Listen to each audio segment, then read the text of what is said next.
분들이 있으셨을 텐데 이렇게 교회 나오신 여러분들, 우리 옆에 분에게 한번 인사하겠습니다. 만남의 복을 받으세요. 축복합니다. 만남의 복을 받으세요. 축복합니다. 축복합니다. 예. 오늘 말씀의 제목은 좋은 친구가 있는 인생, 좋은 친구가 있는 인생이란 제목으로 말씀 나누기 원합니다.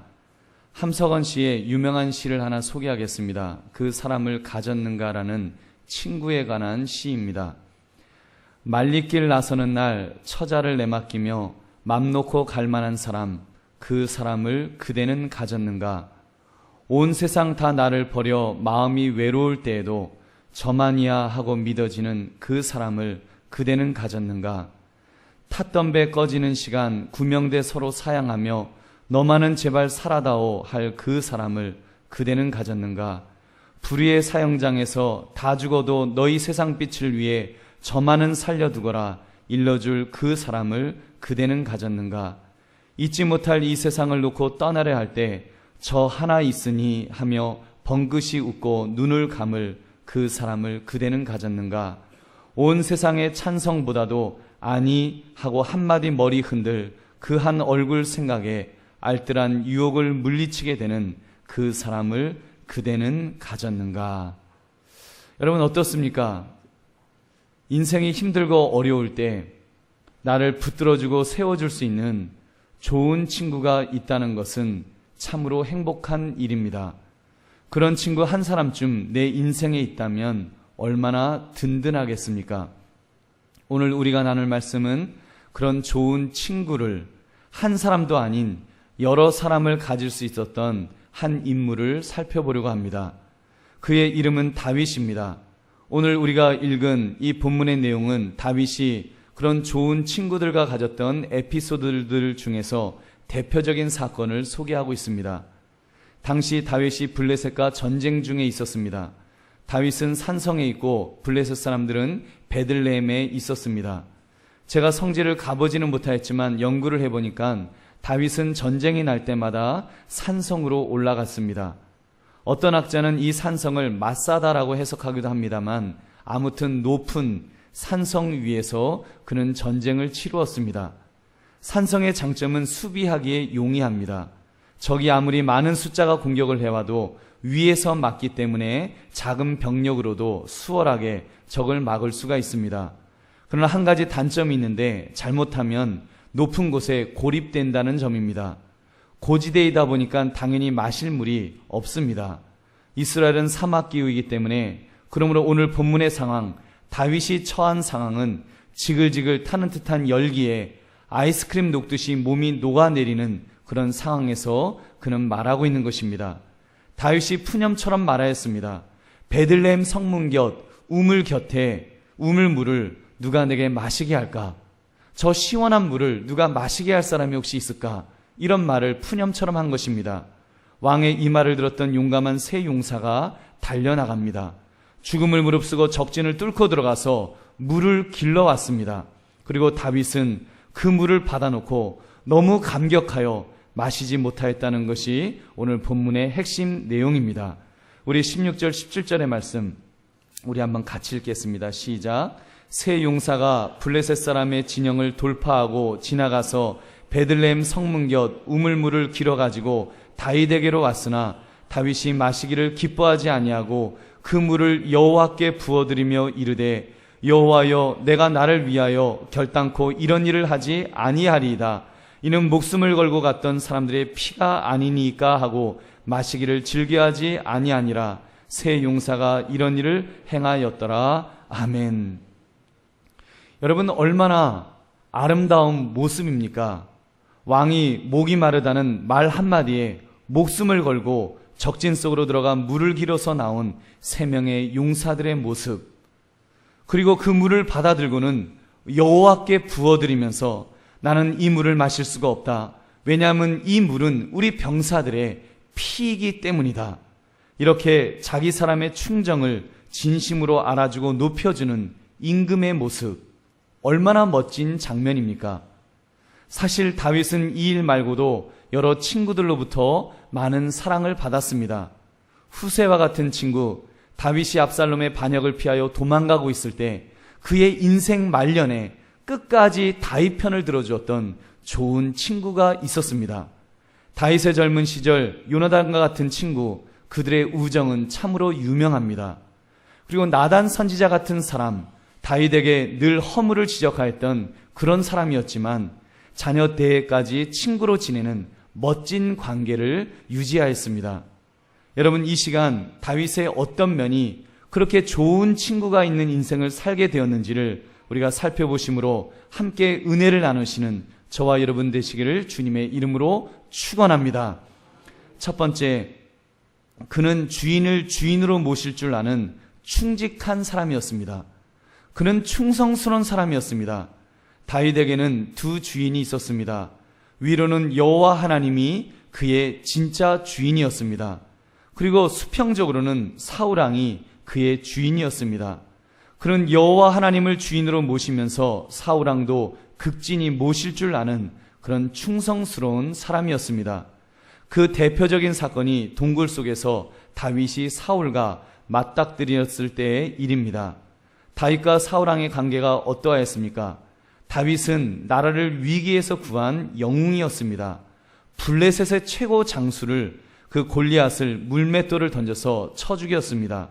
그런 공로로 여차여차하여 사울 왕의 딸 미갈과 결혼하여 사위까지 되었습니다. 그런데 사울이 죽인 자는 천천히요, 다윗이 죽인 자는 만만이라는 백성들의 노래소리를 듣고 사울 왕이 질투심에 사로잡히게 됩니다. 다윗이 하프를 타고 있을 때 창을 던져서 다윗을 죽이려고 했습니다. 도저히 다윗이 견딜 수가 없어서 다윗은 엔게디 광야로 도망을 가서 어느 동굴에 숨어 있었습니다. 도망가는 다윗을 사울 왕은 끝까지 추격을 하면서 다윗을 죽이려고 합니다. 그러다가 원수는 외나무 다리에서 만난다고 다윗과 그의 일행들이 숨어있는 동굴 속에서 사울 왕을 만나게 되었습니다. 혼자 볼일을 보기 위하여 사울 왕이 깜깜한 동굴 속으로 들어왔습니다. 바지를 벗고 쭈그려 앉아있는 사울 왕, 전혀 무방비 상태였습니다. 그 장면을 본 다윗의 부하들이 사울을 죽이려고 했습니다. 그때 다윗이 말한 유명한 말이 있습니다. 우리 사무엘상 24장 6절의 말씀, 우리 한번 같이 읽겠습니다. 시작. 내가 손을 들어 여호와의 기름 부음을 받은 내 주를 치는 것은 여호와께서 금하시는 것이니 그는 여호와의 기름 부음을 받은 자가 됨이니라 하고, 다윗이 이 말로 자기 사람들을 금하여 사울을 해하지 못하게 하니라. 아멘. 여러분, 얼마나 멋진 모습입니까? 지금 다윗은 사울을 왕이기 때문에 왕으로 인정하고 있습니다. 특히 하나님이 세우신 자라고 하는 권위 앞에 그는 순종하였습니다. 하나님 때문에 사울에게 감히 손을 못 댄 것입니다. 사랑하는 성도님들, 이 시대에 주인을 주인으로 모실 줄 아는 충성스럽고 의리 있는 사람들이 많이 필요한 시대입니다. 여러분, 오래전으로 거슬러 올라가 보면 우리 조상들은 멋이 있었습니다.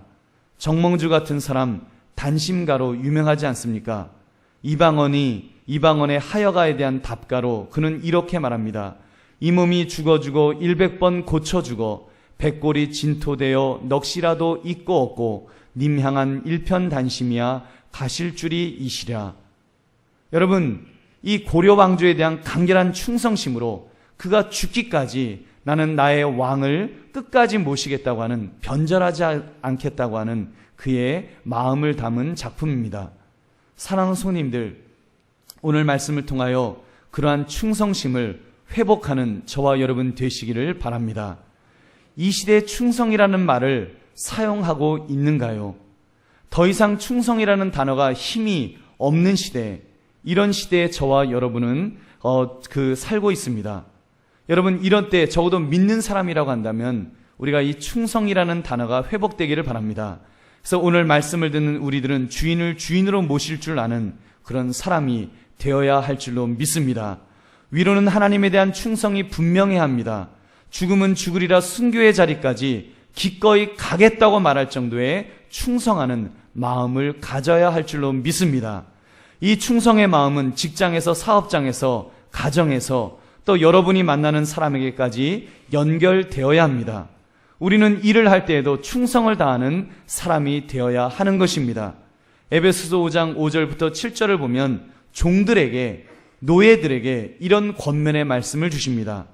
종들아 두려워하고 떨며 성실한 마음으로 육체의 상전에게 순종하기를 그리스도께 하듯 하라. 눈가림만 하여 사람을 기쁘게 하는 자처럼 하지 말고 그리스도의 종들처럼 마음으로 하나님의 뜻을 행하고 기쁜 마음으로 섬기기를 주께 하듯 하고 사람들에게 하듯 하지 말라. 여러분, 주께 하듯 하고 사람들에게 하지 말라라고 이렇게 말씀합니다. 우리가 섬길 때 주께 하듯 하고 사람들에게 하듯 하지 말라는 말씀입니다. 충성하기를 우리 주께 하듯 하시는 저와 여러분 되시기를 주님의 이름으로 축원합니다. 여러분, 그렇게 충성하는 사람에게 좋은 친구들이 많이 있게 될 줄로 믿습니다. 저는 그런 생각을 해봤습니다. 요나단이 어떻게 다윗과 그렇게 멋진 우정을 나눌 수 있었을까? 만약에 다윗이 조금이라도 사울왕에 대하여 불만을 가지고 복수할 거야 뭐 이런 나쁜 감정을 가졌더라면 요나단과 과연 그런 멋진 우정을 나눌 수가 있었을까요? 여러분, 저는 아니라고 믿습니다. 요나단이 그래도 자기 아버지인데 피는 물보다 진한데 어떻게 다윗 편을 그렇게까지 들 수 있었을까요? 요나단은 다윗이 충심으로 자기 아버지 사울을 왕으로 인정하며 충성하려고 하는 그 마음을 알았습니다. 그래서 요나단의 마음속에 아버지는 어떻게 저렇게 충성하는 다윗을 죽이려 하는가, 아버지의 부당함에 의분을 터뜨렸던 것입니다. 여러분, 후세와 같은 사람 얼마나 충직하게 다윗을 도왔습니까?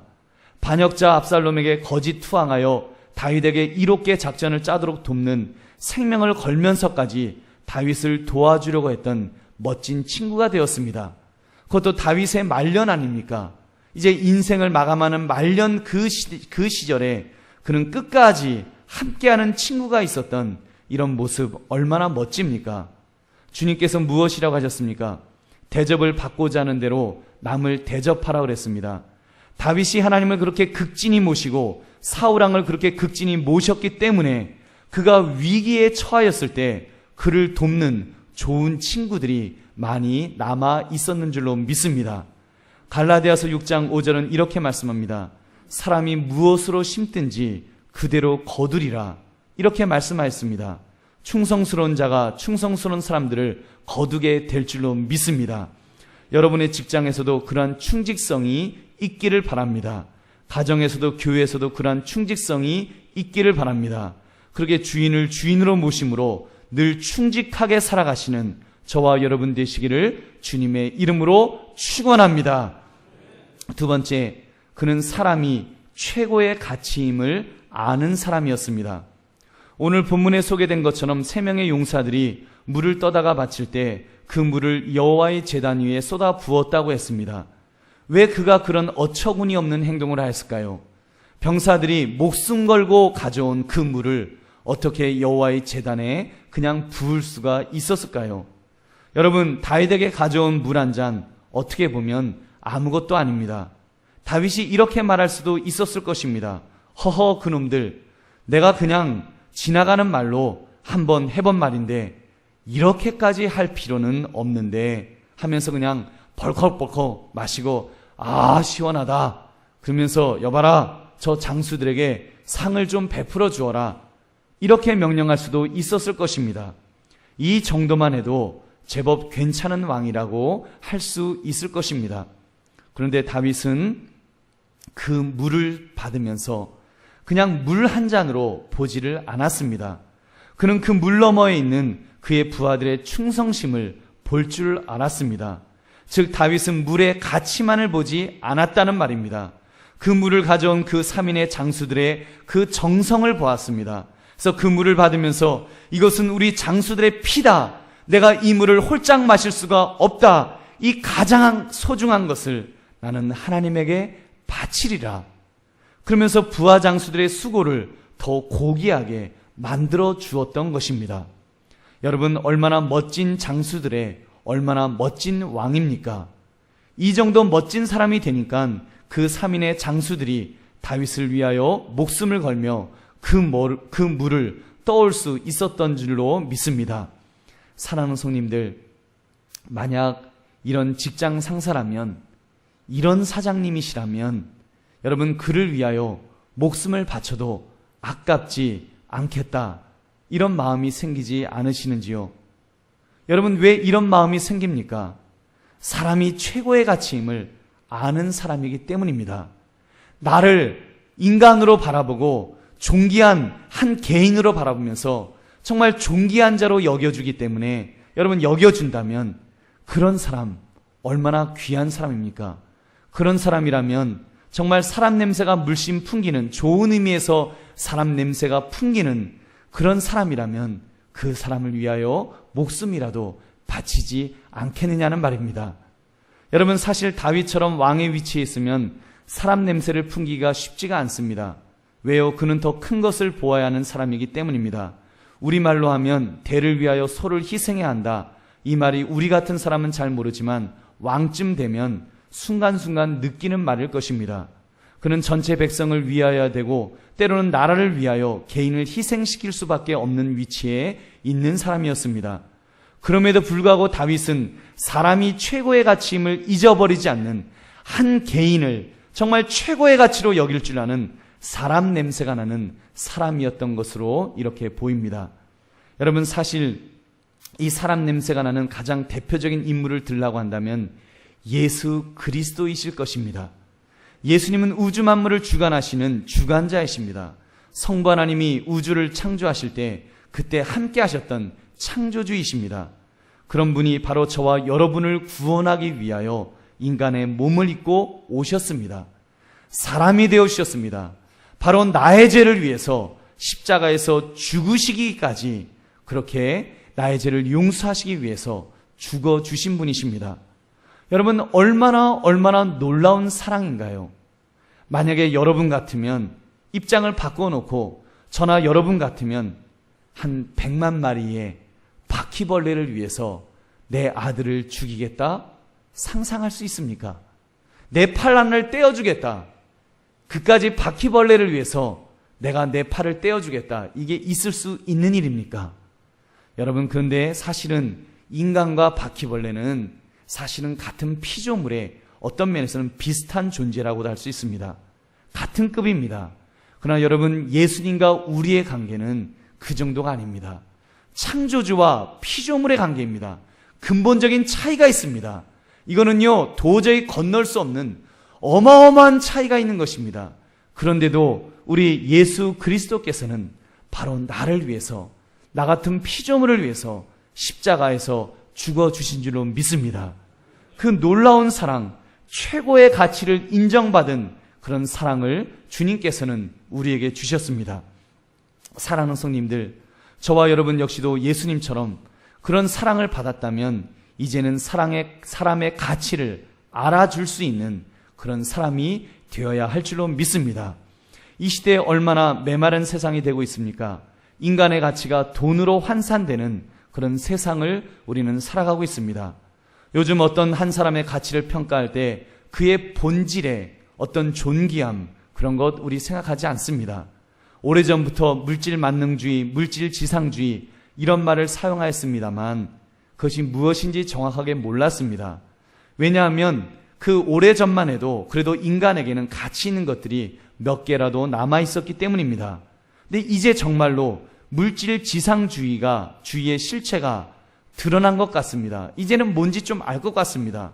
요즘 젊은 세대를 가리켜 뭐라고 말합니까? 88만 원짜리 세대라는 말을 합니다. 그러면 살기 힘든 시대구나. 이게 그냥 마음에 딱 와닿습니다. 요즘 우리가 물어봅니다. 당신 얼마 받아? 한 1,000만 원쯤, 한 달에 1,000만 원쯤 받는데요. 그러면 와, 당신 출세했네. 야, 대단하다. 야, 성공했구나. 축하해주고 그 사람을 존귀하게 여깁니다. 근데 여러분, 대학에서 학생을 가르쳐도 얼마 받아? 100만 원 받는데요. 그러면 하면서 아이고 정말 아무 소용없구만. 많이 배워도 아무 소용없어. 불쌍하게 생각하는, 여러분 뭔가 잘못된 시대를 우리는 살고 있습니다. 인간을 돈의 숫자로 평가하는 삭막한 시대를 살고 있는 것입니다. 만약 예수님이 이 시대에 계신다면 어떻게 말씀하실까요? 예수님은 사람을 존귀하게 여기는 모습을 보여주셨을 것임에 틀림없습니다. 성경을 보면 성전 앞 헌금계를 보시면서 사람들이 헌금하는 모습을 예수님께서 보신 적이 있었습니다. 부자들이 자랑스럽게 그 말을 넣곤 하였습니다. 그러나 예수님은 아무 말씀도 안 하시면서 물끄러미 보고만 계셨습니다. 그러다가 어느 남루한 옷을 입은 과부가 2렙돈을 가지고 넣었습니다. 2렙돈은 한 고드란트, 당시 1회의 목욕비 정도 되는 그 정도 액수입니다. 당시 성전에 드리는 헌금은 여러분 매주일 드리는 것이 아니라 1년에 2~3차례 또는 어떤 사람에게는 몇 년에 한 번 겨우 드린다고 생각할 때 아주 적은 액수였습니다. 그러나 예수님은 무엇이라고 하셨습니까? 마가복음 12장 43절부터 44절의 말씀 우리 한번 같이 읽겠습니다. 시작. 예수께서 제자들을 불러다가 이르시되 내가 진실로 너희에게 이르노니 이 가난한 과부는 헌금함에 넣는 모든 사람보다 많이 넣었도다. 그들은 다 그 풍족한 중에서 넣었거니와 이 과부는 그 가난한 중에서 자기의 모든 소유 곧 생활비 전부를 넣었느니라 하시니라. 아멘. 여러분, 이렇게 예수님은 물질의 그 가치를 보신 것이 아니라 그 물질을 바치는 사람의 가치를 인정해 주신 줄로 믿습니다. 여러분, 우리가 이런 예수님을 보면서 예수님을 닮아가는 흉내라도 내야 되지 않겠습니까? 제가 언젠가 이런 흉내를 낸 적이 있습니다. 여러분 용서하시고 들으십시오. 전에 그 언젠가 몇 번 부침개나 떡이 들어있는 정체불명의 까만 봉지가 저희 집에 매달려 있었던 적이 있습니다. 누가 가져다 놓으셨는지, 언제 가져다 놓으셨는지 모르는 음식 봉지입니다. 사실 인간적으로 생각하면 좀 참 당황스러운 일입니다. 요즘 세상이 워낙 험악하고 이렇게 또 삭막하다 보니까 뭐 심심치 않게 뭐 독극물 사건 뭐 이런 것도 나오는데 정체 모를 음식을 먹으려니까 마음이 편치 않습니다. 저희 집 앞에 우리 성도님들만 오시는 것이 아니라 이상한 사람들도 지나다니거든요. 그런데 여러분 그 음식을 먹으려니 마음이 참 편치 않았습니다. 나 어떻게 했을까요? 기도하면서 그 음식을 먹었습니다. 물건의 가치를 보면 떡 한 개 안 먹고 버리면 그만입니다. 몇 시간 동안이나 매달려 있었는지, 햇빛에 매달려 있었는지도 모르는 음식인데 그냥 안 먹어도 한강교회 목사가 그거 안 먹는다고 굶어 죽겠습니까? 저는 그것을 사명으로 알고 먹었습니다. 왜요? 그 떡의 가치가 아니라 떡을 주시는 이름 모를 성도님의 가치를 생각했기 때문입니다. 하나님, 이 음식을 주시는 분은 당신이 잡수시고 싶은데도 주의 종이라고 저에게 주셨습니다. 누군지는 모르지만 하나님 축복합니다. 복을 주세요. 이렇게 기도하며 먹었습니다. 여러분, 혹시 다음에 혹시라도 주실 일이 또 있다면 여러분 그때는 꼭 누구라고 이름을 밝혀주시면 정말 감사하겠습니다. 왜냐하면 그 밝혀주시면 아무개 성도님 축복합니다. 그 감사하는 마음으로 이렇게 먹는데 제가 영화를 많이 봐서 그런지 몰라도 아니면 지은 죄가 많아서 그런지 몰라도 혹시 누가 이거 나를 암살하려고 하는 것이 아닌가 이런 엉뚱한 상상이 되어서 먹긴 먹어요. 근데 순교하는 마음으로 먹습니다. 하나님 이거 먹고 죽으면 순교하죠. 여러분 그 기분 좋게 먹지 못하잖아요. 아무튼 여러분, 저와 여러분은 돈의 가치, 물질의 가치에 휘둘리지 맙시다. 여러분, 우리는 사람의 가치를 인정해 줄 줄 아는, 사람을 존귀하게 여기고 사람의 가치를 인정해 줄 줄 아는, 사람을 인정할 줄 아는 그런 저와 여러분 되시기를 주님의 이름으로 축원합니다. 세 번째, 그는 충언을 들을 줄 아는 사람이었습니다. 여러분, 충언이 무엇입니까? 남의 허물이나 결점을 고치도록 타이르는 말이 충언입니다. 다윗은 충언을 들을 때 달게 들을 줄 아는 사람이었습니다. 특히 한 인물 나단 선지자에게 얼마나 그 뼈아픈 이야기들을 많이 들었는지 모릅니다. 밧세바와 간통하고서 아무도 모르지 하고 그러고 있을 때 그 나단 선지자가 나타났습니다. 그러면서 어느 부자가 가난한 집 사람의 양 한 마리를 잡아서 손님을 대접했습니다. 뭐 이런 이야기 했습니다. 그러더니 어쩌고 저쩌고 하더니 갑자기 결국 당신이 바로 그 사람이야! 그러면서 아주 지적을 했던 그런 나단 선지자였습니다. 그런 당신이 햇사람 우리아를 죽이고 그의 아내를 빼앗았소. 그뿐 아니라 이제 당신의 아내들도 대낮에 겁탈당하는 일이 있을 것이요. 또 당신과 밧세바 사이에서 태어난 아기가 죽을 것이요. 이런 저주의 말을 늘어놓았습니다. 여러분, 아무리 하나님의 말씀을 대언하는 선지자의 말이라고 할지라도 밉지 않았겠습니까?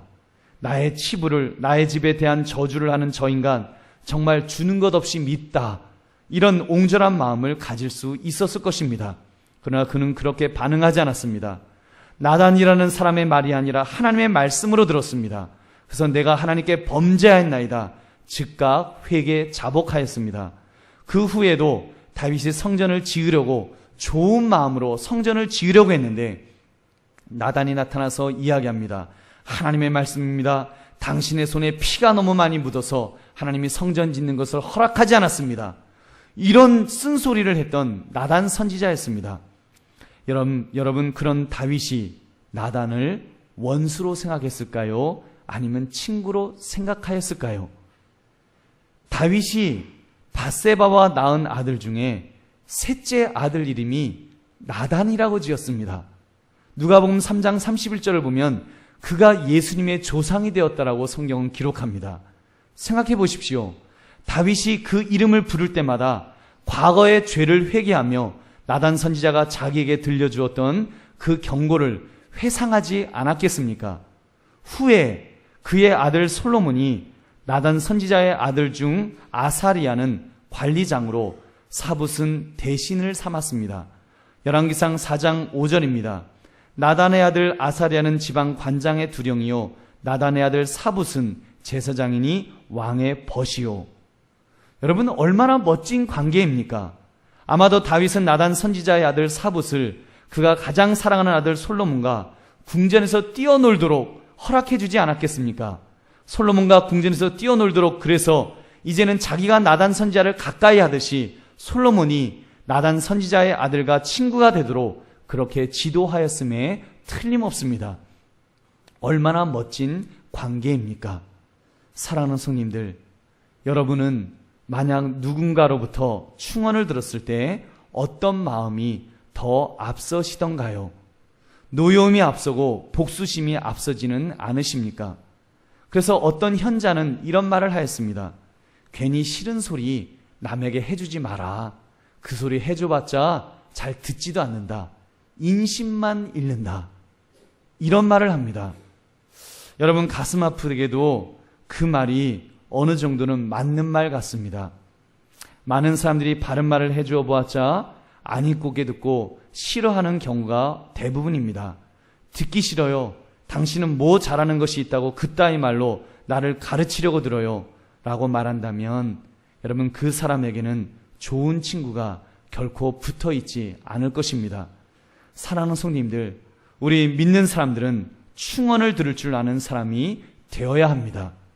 여러분, 적어도 저와 여러분은 그런 사람이 됩시다.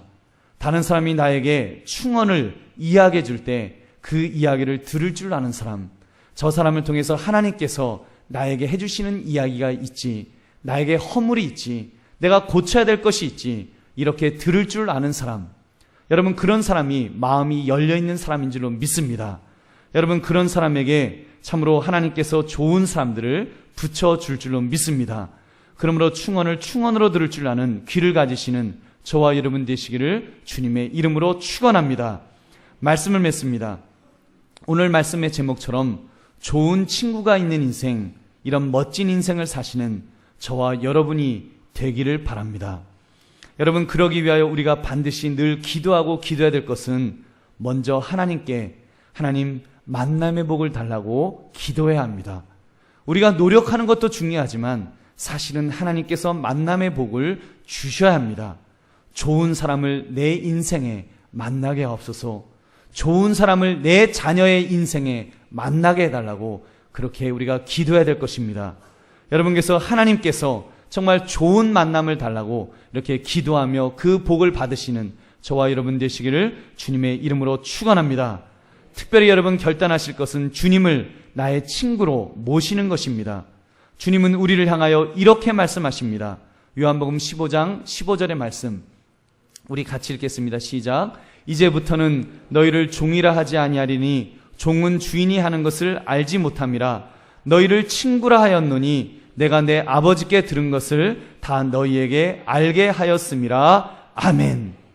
여러분, 예수님은 우리를 향하여서 너희를 내가 이제는 종이라고 부르지 아니하고 친구라고 부른다. 친구야, 친구야, 친구야라고 예수님께서는 우리에게 불러주신다는 것입니다. 또 그렇다고 우리가 또 예수님한테 친구야 그러면 안 됩니다. 우리는 그래도 주님 그래야죠. 그게 겸손한 자의 피조물에 마땅한 태도입니다. 그러나 주님은 우리를 친구야라고 부르실 정도로 우리를 이렇게 인정해 주시고 우리를 위해서 십자가 위에서 피까지 흘리시면서 그렇게 사랑을 베풀어 주셨습니다. 그렇다면 우리도 우리 예수님의 좋은 친구가 되기 위하여 합당한 삶을 살아야 하지 않겠습니까?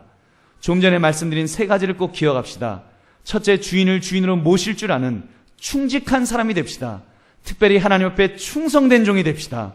둘째는 사람이 최고의 가치임을 아는 사람 냄새가 나는 그런 사람이 됩시다. 셋째, 충언을 들을 줄 아는 사람이 됩시다. 그래서 바라고 소망하기는 바로 저와 여러분이 다윗과 같은 사람이 되고 또 이 다윗에게 충성하였던 새 용사와 같은 사람이 될 수 있기를 바랍니다. 저는 개인적으로 이런 소망, 이런 기도를 드립니다. 우리 성도님들 한 분 한 분이 함석헌 씨의 시에 나오는 그런 주인공이 된다면 얼마나 좋을까라는 기도를 합니다. 여러분의 임종 자리에서 목사가 발을 동동 구를 수 있는 사람, 하나님 이분을 데려가시면 어떻게 해요? 차라리 나를 데려가세요. 이렇게 목 놓아 울 수 있는 사람, 여러분 이런 사람이 되기를 주님의 이름으로 축원합니다. 그렇게 또 충성스럽게 교회를 섬기시다가 연세가 많아져서 이제 복되게 가시게 되면 그때는 목사가 가슴 깊은 곳에서 고인은 정말 귀한 분이셨습니다. 나의 친구요, 우리 예수 그리스도께서 가장 아끼시고 사랑하셨던 친구였습니다. 이렇게 인정해 드릴 수 있는 삶을 산다면 얼마나 멋지겠습니까? 오늘 말씀을 듣는 우리 모든 성도님들은 좋은 친구가 있는 인생을 사시고 그리고 우리 예수님에게 또 목회자에게 교우들에게 또 좋은 친구가 되셔서 겸손하고 충성되게 섬기며 살아가시는 그런 저와 여러분 되시기를 주님의 이름으로 축원합니다. 우리 함께 기도하겠습니다.